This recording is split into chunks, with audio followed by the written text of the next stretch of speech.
પંચાયત સમાચાર 24 માં આપનું સ્વાગત છે। દાહોદ નગરપાલિકાની ચૂંટણી 2026માં ભાજપના 6 અને કોંગ્રેસના 1 ઉમેદવાર મળીને કુલ 7 સભ્યો બિનહરીફ ચૂંટાયા। ભાજપ કોંગ્રેસના 28, આમ આદમી પાર્ટીના 12 અને અન્ય 10 સહિત કુલ 78 ઉમેદવારો વચ્ચે મુકાબલો।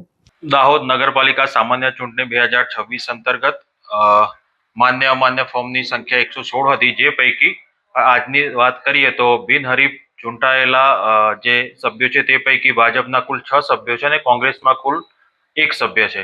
કુલ 7 સભ્યોને બિનહરીફ વરણી થઈ છે। હવે બાકી ઉમેદવારોની વાત કરીએ તો ભાજપમાંથી જે ચૂંટણી લડી રહેલા છે તે 28, કોંગ્રેસમાંથી ચૂંટણી લડી રહેલા છે તે 28, આમ આદમી પાર્ટી તરફથી 1 ફોર્મ પરત ખેંચાતા હવે 12 અને અન્ય પક્ષ અને અપક્ષ મળીને કુલ 10, એમ કુલ 78 જેટલા ઉમેદવારો અત્યારે હાલ ચૂંટણીના મેદાનમાં છે।